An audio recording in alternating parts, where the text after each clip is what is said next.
sehingga proses produksi dapat berjalan dengan lancar. Tata letak fasilitas produksi yang tidak tertata dengan baik membuat penempatan barang yang tidak sejenis berada pada area yang sama. Para pekerja meletakkan barang pada area yang mudah dijangkau dan tidak pada tata letak yang sebenarnya. Hal itu membuat lingkungan kerja yang banyak debu karena limbah produksi ditambah penataan belum optimal. Namun, peneliti tersebut juga tidak membahas secara mendalam langkah apa yang seharusnya dilakukan dalam menghilangkan waste dan meningkatkan nilai tambah atau value add dari suatu produk, barang atau jasa agar memberikan nilai kepada pelanggan atau customer value. Saya akan membahas tentang rumusan masalah yang terdiri dari 3 sub rumusan masalah. Yang pertama itu mengenai apa dampak tata letak fasilitas produksi yang tidak optimal terhadap efisiensi ataupun operasional dan produktivitas oleh perusahaan. Kemudian yang kedua, seberapa besar pengaruh implementasi serta budaya 5S terhadap pengurangan waste dan peningkatan value terhadap produk tersebut. Kemudian yang ketiga, bagaimana penerapan metode 5S serta Kaizen dapat mengatasi masalah tata letak yang tidak optimal serta mengurangi server waste dalam produksi di PT AMSI. Tujuan dari penelitian ini adalah yang pertama adalah menganalisis dampak tata letak fasilitas produksi yang tidak efisien terhadap efisiensi operasional dan produktivitas perusahaan. Kemudian menilai sejauh mana penerapan budaya 5S berdampak pada pengurangan limbah dan penambahan nilai pada produk. Dengan penerapan metodologi 5S dan Kaizen ini diharapkan dapat mengeksplorasi dalam mengatasi tata letak fasilitas dan tidak efisien dan mengurangi 7 jenis pemborosan dalam prosesnya. Dalam penelitian ini ada 2 sub manfaat, yaitu manfaat secara teoritis dan juga manfaat secara praktis. Untuk manfaat secara teoritis sendiri, yaitu penelitian ini diharapkan sebagai bekal ilmu yang dapat diterapkan ketika sudah bekerja dan sebagai media untuk menambah wawasan serta pengetahuan dalam dunia khususnya bisnis manufaktur bagi para pembaca. Selanjutnya untuk manfaat praktis dari penelitian yang dilakukan ini yaitu sebagai bahan evaluasi dan inovasi terkait permasalahan dalam melakukan penataan dan pengelolaan tata letak fasilitas produksi khususnya pada PT ABJ. Selanjutnya landasan teori. Landasan teori tersebut adalah perencanaan tata letak fasilitas produksi meliputi prinsip aliran dari suatu proses kerja, kemudian prinsip pemanfaatan ruangan, prinsip integrasi secara total, kemudian prinsip cara perpindahan material dan prinsip menghemat pemakaian ruang bangunan. Selain itu juga membahas tentang ARC, Activity Realization Chart, kemudian material handling, plan manufaktur, metode 5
semakin susah mencapai dipindahkan akan semakin memakan biaya semakin besar.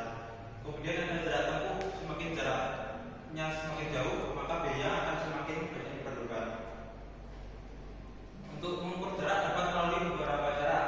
Yang pertama adalah straight line distance, yaitu mengukur dua departemen dengan cara menghubungkan titik tengah. Kemudian ada Chebyshev distance yang menghitung jarak antar departemen menggunakan selisih antara dua titik koordinatnya. Kemudian ada linear distance yang menarik garis tegak lurus secara vertikal maupun horizontal antara dua titik tengah per departemen. Kemudian ada actual distance atau flow patch distance dengan cara mengukur jarak sebenarnya melalui jalur yang dilewati. Metode ini paling sering digunakan dalam industri karena sangat realistis dan dapat diterapkan dalam banyak sekali tempat. Kemudian dari faktor yaitu bersifat sistematis untuk mengidentifikasi dan menggunakan aktivitas yang tidak bernilai tambah melalui cara perbaikan dan peningkatan terus-menerus secara bertahap terhadap aliran dari suatu proses yang terjadi. Harapan dari penerapan faktor ini adalah menurunnya biaya produksi, hasil produksinya akan meningkat dan waktu tunggu akan berkurang. Langkah-langkah yang digunakan dalam penerapan faktor ini adalah yang pertama mengidentifikasi nilai suatu produk berdasarkan perspektif konsumen, kemudian menentukan mana kegiatan yang memiliki nilai tambah. Nah, kemudian kegiatan yang tidak memiliki nilai tambah akan dieliminasi pada setiap aliran proses. Kemudian hasil ini akan diorganisasikan agar setiap material, informasi dan produk tersebut mengalir secara lancar dan efisien dalam proses peningkatan secara bagus. Selanjutnya mengenai metode 5S. 5S atau 5R yaitu alat untuk memelihara disiplin dan ketertiban melalui cara sendiri atau ringkas, seiton atau rapi, seiso atau resik, seidetsu atau rapat, dan sitsuke atau rajin. 5S ini sendiri merupakan salah satu alat yang terdapat dalam manufaktur yang berfungsi untuk memelihara ketertiban, efisiensi, dan disiplin di lokasi kerja yang melibatkan operator pada lantai produksi dengan cara melakukan penataan dan pemeliharaan wilayah kerja secara intensif. Penerapan 5S sendiri umumnya diberlakukan bersamaan dengan penerapan Kaizen agar dapat mendorong efektivitas pelaksanaan 5S. Untuk 5S sendiri yaitu memiliki akronim sebagai berikut, yaitu seri atau ringkas merupakan bertujuan untuk memisahkan antara item yang dibutuhkan dengan yang tidak dibutuhkan, yang kemudian mengeliminasi atau membuang item yang tidak diperlukan tersebut dari workstation atau stasiun kerja. Selanjutnya untuk seiton atau rapi sendiri memiliki tujuan untuk mengatur atau menyusun item-item yang diperlukan dalam workstation atau stasiun kerja yang kemudian dilakukan proses identifikasi dan diberikan label sehingga operator dapat dengan mudah menemukan item-item tersebut. Selanjutnya untuk seiso atau si sendiri memiliki tujuan untuk menjaga atau mengatur agar stasiun kerja tersebut tetap bersih dan rapi. Selanjutnya mengenai seiketsu atau rapat memiliki tujuan untuk membuat standarisasi atau menciptakan konsistensi dari implementasi seiri, seiton, dan seiso. Selanjutnya untuk shitsuke atau rajin memiliki tujuan untuk menjamin keberhasilan dan kontinuitas program seri, seiton, seiso, dan seiketsu atau 4S sebelumnya. Selanjutnya terkait dengan Kaizen. Kaizen sendiri yaitu istilah yang berubah menjadi lebih baik atau perubahan ke arah yang lebih baik untuk menghindari biaya yang tidak diperlukan dan memberikan nilai tambah dalam produk dalam waktu yang relatif singkat dan biaya serendah mungkin. Untuk penelitian terdahulu yang kami gunakan dalam penelitian yang kami lakukan ini yaitu penelitian dari Rasindra tahun 2023 dengan metode penelitian 5S dan Activity Relation Chart atau ARC. Dengan hasil penelitian yaitu menunjukkan adanya pengurangan jarak dan waktu pergerakan barang pada proses produksi dengan dua usulan alternatif tata letak yang terdapat pada penelitian ilmiah ini. Selanjutnya penelitian dari Yulisto tahun 2022 dengan metode penelitian Activity Relation Chart atau ARC yang memiliki hasil penelitian perubahan ukuran yang sedikit lebih besar pada fighting room. Selain itu penelitian terdahulu dari Pratama dan Marwan tahun 2022 dengan Metode penelitian 5S atau Seiri, Seiton, Seiso, Seiketsu, dan Shitsuke. Dengan hasil penelitian analisis metode 5S diperoleh tata letak yang rapi. Dari hasil perbandingan didapati selisih keseluruhan yaitu 365.000 perharinya dengan persentase 50% dan 9.500 per bulannya dengan persentase 59%, yang berarti hasil strukturisasi tata letak lebih efektif. Metode penelitian pertama itu terdapat jenis penelitian. Jenis penelitian yang digunakan adalah jenis penelitian kualitatif yang dilakukan dengan mengamati secara langsung pada tempat yang diteliti. Kemudian penelitian kualitatif merupakan penelitian di mana peneliti sebagai instrumen kunci teknik pengumpulan data dilakukan secara gabungan. Kemudian yang kedua, subjek penelitian. Subjek penelitian ini meliputi kepala pabrik, kepala produksi, kepala teknik, serta karyawan produksi. Metode pengumpulan data. Terdapat 4 metode pengumpulan data. Yang pertama itu observasi atau teknik pengambilan data yang fokus pada pengamatan langsung di tempat kejadian untuk mencatat kondisi sebenarnya di susunan yang telah diterapkan oleh sebuah perusahaan. Yang kedua, wawancara dilakukan melalui komunikasi tatap muka dengan individu-individu yang terkait langsung dengan pengelolaan fasilitas produksi tersebut. Proses ini memungkinkan peneliti untuk menangkap pemahaman yang lebih mendalam mengenai operasional fasilitas produksi.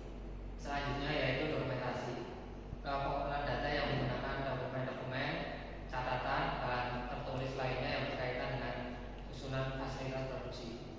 Hal tersebut bertujuan untuk mengakses data sekunder seperti dokumen-dokumen sejarah untuk memperoleh pemahaman tentang latar belakang dan evolusi tata letak yang diharapkan dapat memberikan wawasan perbaikan dan susunan fasilitas produksi. Selanjutnya, survei dapat dilakukan melalui berbagai cara, termasuk kuesioner yang dikirim melalui pos, diisi secara online, atau dijawab melalui wawancara langsung ataupun melalui telepon.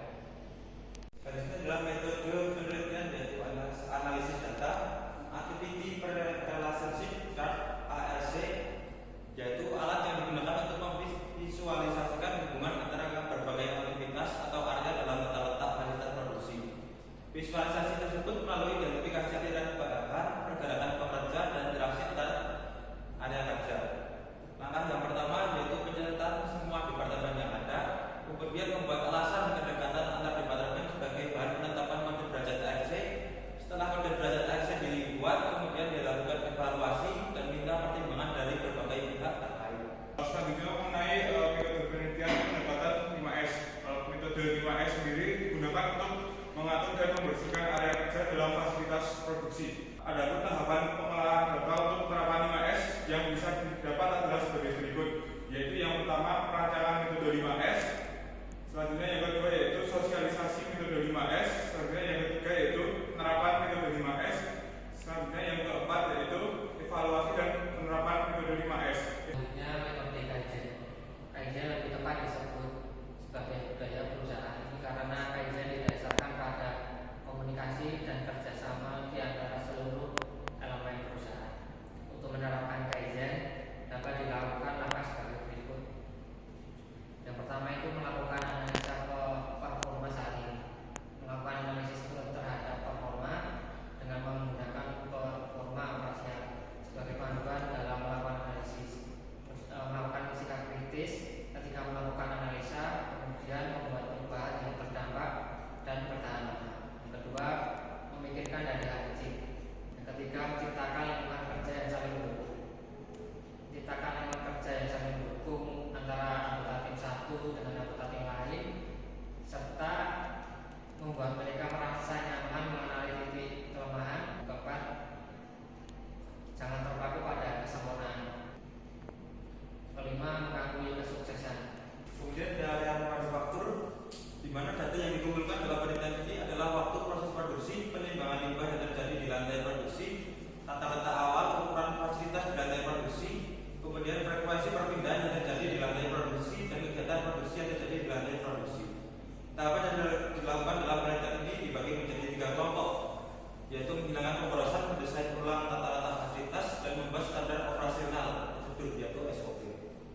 Memilih alat peminta elektronik nilai dengan mengeliminasi saya yang sering terjadi dalam diprioritaskan untuk diminimalkan di rantai produksi. Kemudian dilakukan pemilihan pemetaan detail untuk menganalisa hal-hal yang tidak menguntungkan. Kemudian ada perancangan standar operasional prosedur dilakukan setelah mengeliminasi terjadinya pemborosan. Prosedur standar pembuatan produk akan memastikan produk yang dihasilkan dengan berkualitas tinggi, tepat waktu. Sekian presentasi dari kelompok kami, kurang lebihnya mohon maaf. Assalamualaikum